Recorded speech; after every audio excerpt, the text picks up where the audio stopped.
bounce to this.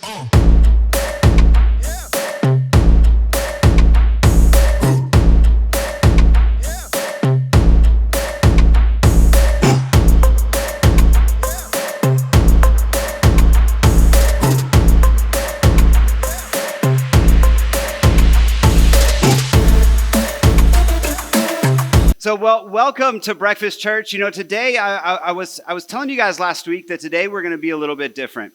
And we are going to be a little bit different. Today we're going to have some different stuff that we're going to be doing, and we're going to kind of work through. And I want to be a little bit more conversational instead of preaching just to you and everything. But there has been something on my heart and on my mind all week that I do have to tell you, and I have to go through it because it relates very much so to our point of today.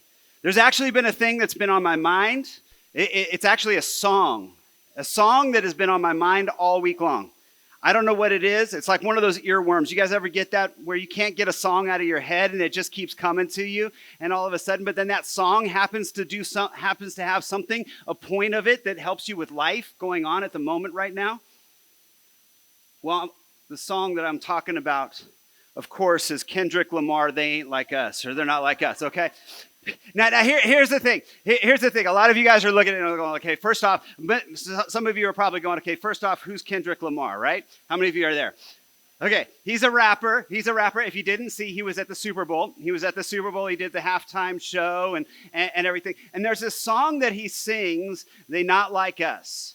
Right? If you guys know the chorus, heard the chorus, they not like us, right? Well, when we were watching Super Bowl, my wife started to look up his song and his lyrics, and she's trying to follow along. She's trying to figure out, okay, what is he talking about? She gave up about a quarter of the way through, and she's like, I'm reading it, and I'm still not sure what he's saying. So we just enjoyed the beat. And I'm somebody who loves rap, okay? I make no excuses for it. I grew up in Los Angeles. All right, I'm West Side. Let's go. Like I love rap, and I love that. And so I'm like, I need to know what this actually means, because right after Super Bowl, everybody started talking about this song and what it means, and everybody views this song as being super profound. Like this song is supposed to be super profound. So I looked it up, and I started to read through it this week, and I started to go, okay, what is the point of this song? What is it that everybody's fighting about? Why is this song so profound? And I read through the lyrics, and guess what, guys? I can't make sense of it either, okay? I don't know. There's a whole bunch of little points, then there's a whole bunch of words that don't make sense to put together. There's a whole bunch of sentences that you're like, I'm not really sure what the whole point of this, and this. There are certain points that are in there so I can see where people are at. But there's so many people, if you go online and you try to figure out what does this song mean, and there's tons of people that will tell you. It's about income inequality. It's about injustice. It's about justice. It's about war. It's about peace. It's about Trump. It's against Trump. It's for Trump. It's about all these different things. And people have all these ideas of what this song actually means, and nobody agrees on it. So I started to say, okay, what does Kendrick Lamar says this means? So I looked it up.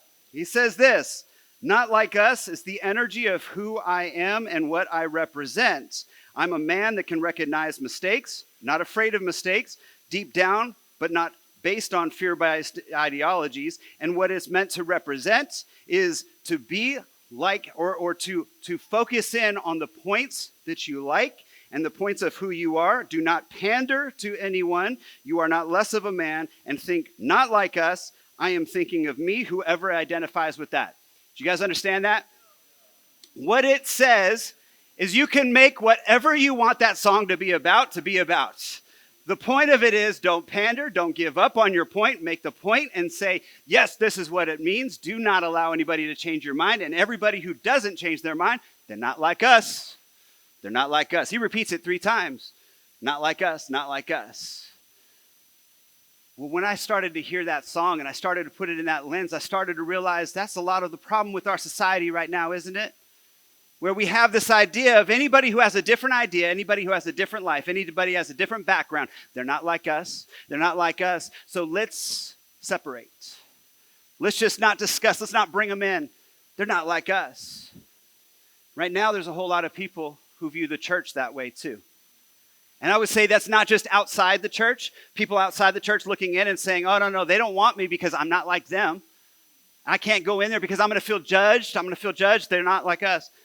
But it's also even people inside the church inside the church that are trying to find Jesus, that are trying to find God, that are trying to find these things, and they feel judged and they feel like people around them are saying, you're not like us. So you can only go so far. It's a struggle.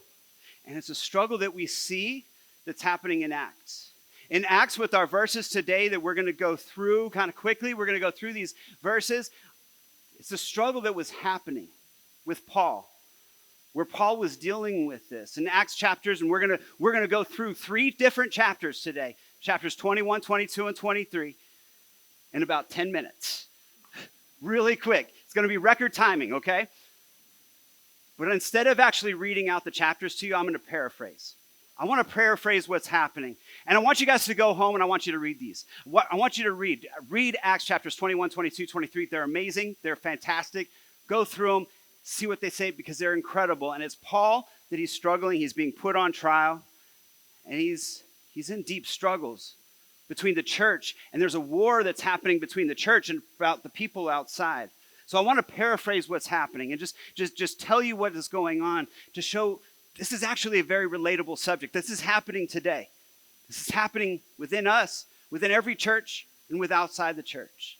So here's Paul in chapter 21. In chapter 21, he's going out to Jerusalem. He's making his way out to Jerusalem. He's going back to the church where the church center is. Jerusalem, we talked about this last week. He knew he was going to go and be persecuted. He knew that the people in the church of Jerusalem were probably going to bind him, enslave him, beat him. And he was like, game on, whatever, let's go. He's crazy. Even when he gets off the boat, in chapter 21, it actually tells us, he gets off the boat, he's going to Jerusalem, which is the center of not only Judaism, but now that's the center of the Christian church as well. And he gets off the boat, and there's a prophet that comes over to him, takes his belt off around him, which if anybody comes to me and all of a sudden reaches for my belt to take it off, I'm like, no, sir, not cool. But he takes his belt off, and then he takes the belt, wraps it around his hands, and binds his hands and feet together, and says, if you go to Jerusalem, this is what it's going to be like. You're going to be bound. And everybody's trying to convince Paul, don't go to Jerusalem, man. Don't go. Stay home. Go somewhere else. Go hang out with the Gentiles that you've been preaching to. And he's like, no, I don't care if I go to Jerusalem and I get bound and I even die for this, as long as I get to preach the gospel, as long as people get to know who Jesus is, I'm okay with it. It's not about me. I'm going to go. And he goes back to the church. He goes back to Jerusalem. And when he's there in Jerusalem, he all of a sudden appears before the church, the Christian church, the head of the church. And he's appearing before them and he's talking to them and he's telling them all of his experiences because Paul has been going and talking to all the Gentiles, to all the people that are not like them, to anyone who is not like them, who isn't coming from Judaism, who isn't coming from the background of knowing God. He's going to people that don't know God at all, don't know anything about him, have no baseline for God, for Jesus. And he's going to these people. And he's telling the church now, he's in front of the church and he's like, guys, things are happening. These people that don't know God, these people who never had a background in this, they're coming to accept Jesus. They're getting to know Christ. They're getting to know this thing. And there's miracles that are happening. The Holy Spirit is coming and showing up. And there's miracle after miracle. And you would think the church would be like, oh my goodness, let's just celebrate. This is amazing. It's incredible. And they do a little bit. The Bible says this. It tells us this in 21. It says that in Acts 21, when they heard this, they praised God. But then they did this. They said, you see, brother, how many thousands of Jews here have believed and are still zealous for the law? See, what the point of that was like, man, you're going off and you're doing all these things with Gentiles, and that's great. We love that. That's awesome. But your own people are right here, and all these people, the thousands of people, the Jews, they're actually here, and they're coming to know Jesus too, and they're zealous for the law. All the customs, the traditions, the things that they believed in, that they were holding higher than even some of the scriptures sometimes, where they would hold these traditions and customs up here, and their view of scripture and God and Jesus was kind of like down here, as long as it fits within these buckets. And they're saying, look, here's the thing. We've got thousands of people coming to know Jesus right here.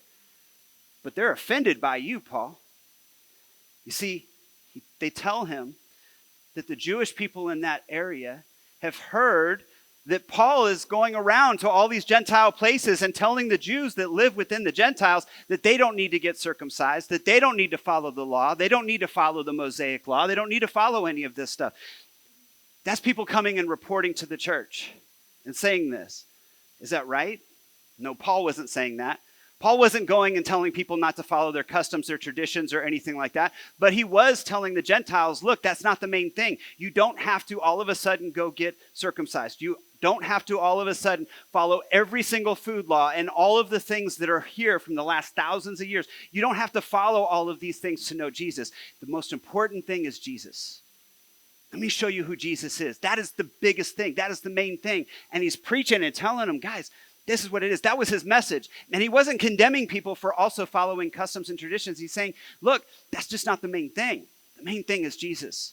That's what we got to focus on. But they come up to Paul and they say, look, we're offended. People are offended and they know you're coming and they feel like you're telling them to not follow the Mosaic law. So they come up with a solution. And they say, here's what we want you to do, Paul. We want you to take you and your compadres, your people that are with you. We want you to go into the temple. We want you to go through the purification ceremony. That way, people will know that you still follow the law, that you're still with them, that you're still devout and everything. And they can see that and they won't question you anymore. And Paul, instead of telling everybody, no, you're all wrong, I'm not doing this, Paul is actually, he realizes he doesn't want to have any conflict. He realizes that he doesn't want to hamper the Jewish people's faith. He doesn't want to hamper the Gentiles people's faith. And this is just an easy way to say, yeah, okay, I'll go through this because he is still Jewish by origin. And he's like, yeah, I'll do this. Yeah, no problem. He doesn't want to cause conflict. So he agrees to it. And he goes there to do the purification ceremony.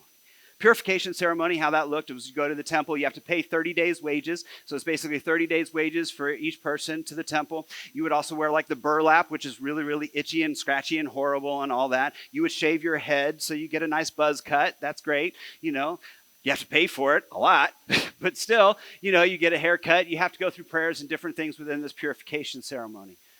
And it's about 7 days. But during the seventh day, that they're almost the way through it, almost done with the purification ceremony, there's some Jewish people, some people that are devout, and they're actually Judeo-Christian, so they're actually new Christians, but they're still in that Jewish tradition, the customs and so forth. And they see Paul in the temple, they see Paul that's there, and they start convicting him and saying, isn't that the guy that's preaching to all the Gentiles? Isn't that the guy that's doing this? And they look at their compadres and they say, oh, he's even bringing the Gentiles into the temple. Let's kill him. They had a lot of overreactions back then. Their answer to a lot of things was, let's kill them. I'm glad we don't live in a society that's like that right now. But they go and they say, all right, let's go get him. And so they grab him. They take him up. They say no, we're going to take you, Paul. And they cause this big ruckus. And now there's this big ruckus that's there. And because there's a riot and there's a ruckus that's happening, now you've got the Roman guards. The Roman guards come over and they arrest Paul because that was the mode. That was what they do. If there's a problem within society or anything, they arrest the person that they feel is the problem. So they arrest Paul and they bring him outside. And they're about to whip him. And he tells them, hey, before you do anything, can I speak to the crowd, to the angry crowd? Because Paul realizes this. Paul realizes that, look, right now their problem is they feel like I'm not with them, that I don't know them, that I can't relate to them, and they feel like I'm outside. So can I just talk to the crowd? And the Romans say, yes, talk to the crowd. So he does. And Paul speaks to the crowd in Aramaic, which is the language of the Jews, showing them, hey, I am just like you. I am with you. I know you. And Paul, he tells his story. And I love this because anytime that there's issues, there's conflicts, there's things like this, Paul tells his story. Paul will tell his story over and over and over again. So that way he could show people, look, Jesus is for me. I am the worst of sinners. I am the worst of all of this. I am the guy that needed forgiveness the most. And I understand where everybody is coming from. But hear my heart. And so he tells them the story, his story. He talks about how he was a Pharisee. How he was the guy who was actually enforcing the rules. How he was the guy that was out there killing Christians. He was the guy that was out there persecuting Christians, persecuting people for what they believed, because he believed in all of the customs and the traditions and the rules so fervently that he's like, man, no, we need to follow this. And then we're going to kill everybody that doesn't do it. So he understands them. And he tells them, look, I understand where you're at. This was me. But then I had an encounter with Jesus, and Jesus changed my life. Jesus came and he changed my life and everything in it. And he showed me who I was and what I was supposed to do and what this was, and that it's all real.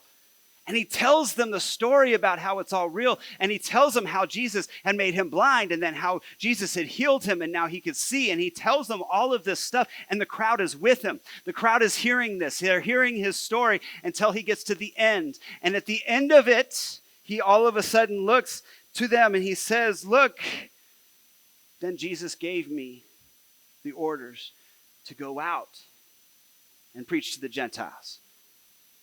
And as soon as he got to that part in the story, that it wasn't just about them, just about the Jewish people, just about the people that were right there. As soon as he said, then the Lord said to me, go, and I will send you far away to the Gentiles. The crowd broke down. The crowd got crazy. And now the crowd was yelling at him, you're not fit to live. Let's kill him. Let's kill him. And the crowd got stirred up again. Let me ask you, why do you think the crowd did that? Because he's not like that. That's a good answer. That's a good answer. That's part of it. That's part of it. I think that's part of it, that the crowd was saying, look, we don't like that you're going after people that aren't like us. We don't like the people that aren't like us. We only want this for us. God is for us. And if the church had only stayed in Jerusalem, we would never know about God, because they would have kept it inside. It would have only been there. You have to go to them. Part of it was, yes, not like us. I think the other reason, though, is because they felt attacked. That they felt like Paul was telling them that their traditions and their customs don't matter, that they're not okay, and that he was trying to change everything about them. And I think they had a reaction to where they're like, we don't want to change everything about us. Everybody else should change everything about themselves and come in to be like us, but we don't want to change. And they felt attacked. When in reality, Paul wasn't telling them, you need to change everything about yourself. He was saying, if you follow these customs, you follow, that's okay. Like, keep doing it, but make the main thing. It's Jesus. But also, there's a way in between where we can also say, not everybody believes in all of the customs and traditions, the things that you're holding up here, but there's a whole lot of people that will believe in Jesus. And we can all agree on this one thing, on Jesus, on living for Jesus. But the crowd felt attacked. So they're like, let's kill him. Let's be done. Get him off of this earth. It's horrible. And then all of a sudden, the Roman soldiers, they come, they arrest him, they're about to whip him again. And he says, well, wait a minute, you can't do that. I'm a Roman citizen. In that time, Roman citizens, you had a different set of laws. You had a different set of rules. That means they can't actually whip you. They can't do anything without a trial if you request it by Rome. To which, of course, Paul's like, yeah, I'm going to go all the way to the top with this thing. Let's take it. And he brings it over. He has a trial in front of the Sanhedrin, which is the Jewish leaders. And the Jewish leaders, they fight amongst themselves between the Sadducees and the Pharisees. The Pharisees say, we have no fault against you. We can't do this. But now all of a sudden the subject, not only of Paul's story, comes up because he gets to tell his story again to a whole bunch of people. But then he starts saying, look, I started following a guy that it was resurrected. The Pharisees, they believe in resurrection. The Sanhedrin or the Sadducees, they don't believe in resurrection. So they're like, no. And now all of a sudden you have Sadducees and Pharisees that are like, you're not like us. You're not like us. And now they're warring between each other. And then Paul's still saying, I'm still taking this up to the top. Send me to Rome. I'm going to tell my story there. And Jesus actually tells Paul, he comes down and says this, that the following night the Lord stood near Paul and said, take courage, as you have testified about me in Jerusalem, so you must testify about me in Rome. Isn't that cool? Like, here it is. Here's Paul. He's bound. He's bound. He can't move. He can't do anything yet. He's figuring out the way for people in the crowd to actually know the gospel. The more people he can tell his story to. He gets to tell it to a whole bunch of angry Jewish and Christian people. He gets to tell it to a whole bunch of leaders in the church. He gets to tell it to a whole bunch of Roman citizens and a whole bunch of people around there. And there's a whole bunch of people. Everybody who he's talking to, every single one of them has the same impression. They're not like us. They're not like us. All from different contexts and different backgrounds. At the same time, Paul gets to tell his story, to show everybody that no, everybody is exactly like us. We all come from different backgrounds, cultures, differences, brokenness. All of us broken. Paul, that's his main part in the whole story. Of his whole story is saying how broken he is, how broken he was, and how Jesus saves.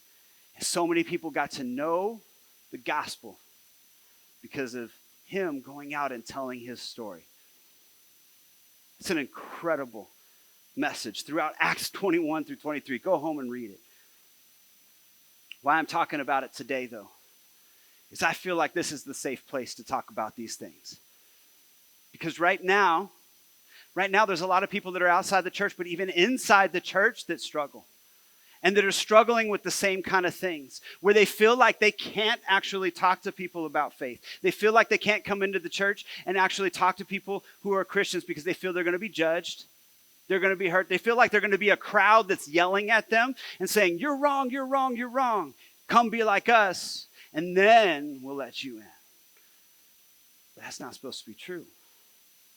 And then there's people that are inside the church that feel this, that hurt with this, that have been feeling this, felt like they've been dismissed, they've been abandoned, they haven't been able to connect. Or you've got a lot of people even within the church, and I'm not just saying this church, I'm not saying that, I'm saying every church. Right now, this is a big prevalent thing going on around society. Is even in society, we tend to get into sides, don't we? We tend to get into groups.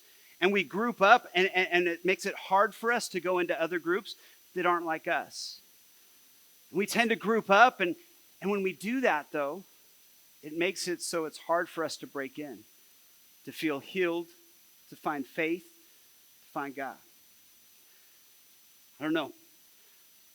I feel like this is a safe place to bring that stuff to. Am I right? Is this the safe place? Is this the place that we can actually bring those things? Thank you. I think so. Good. Because I'm going to bring some stuff. And guys, I'm going to tell you guys, this is going to be a hard message on some things. But I felt this too. I felt this. I understand this. But I want to tell you guys really quick about my wife over there, who she gave me permission to tell you guys all this. So she's given me permission. And I love that she has. But my wife has struggled with this too, where people have rejected her, looked at her, not like us, grouped off. It's hard being a pastor's wife. It is really hard being a pastor's wife. It's really hard being a pastor. It's harder sometimes being a pastor's wife. And it's especially hard being a pastor's wife when you're at a church with a pastor who's tasked with helping to revamp churches or come into churches when they're going through the most difficult times and help build that up. Because usually what that means is the pastor has to come in, and the very first thing you have to start with is some change. And everybody loves change. Well, that's the thing we find, though, is the pastor's wife also takes the brunt of that and hears from people that are angry, that are mad all the time. And the thing that happens with pastors' families and the things that happen within churches and so forth, things that happen oftentimes is they see some of the best things and some of the most amazing things and some of the most incredible miracles. They also see some of the worst of the people, some of the worst of Christians that hurt. I'm built different. I'm built different in that I can take it. If people aren't shooting at me, then I'm good. Been to war, it's all right. Your words aren't going to hurt. But they do hurt for the people around. And right now, when my wife told me a couple weeks ago, she said, "Look, I'm right now struggling." She gave me permission to tell you this. She said, "I'm struggling because all the people that are on the outside of the church saying that they feel if they come inside the church, they're going to be judged, they're going to be hurt, they're going to be condemned, or they have to be like them for them to find Jesus." She's like, "I feel that." She's like, "I feel that right now in the church," that she's struggling with that. And I asked her if I could share that, because if she's going through that, I have a feeling other people are too. I have a feeling that some people here are probably also struggling with the same thing. That people have felt like this can't be a safe place. Or like, hey, I don't know if I can find my people. I don't know if this is the place that my group will come together and actually listen to the things that I'm struggling with. But that's what the church is supposed to be.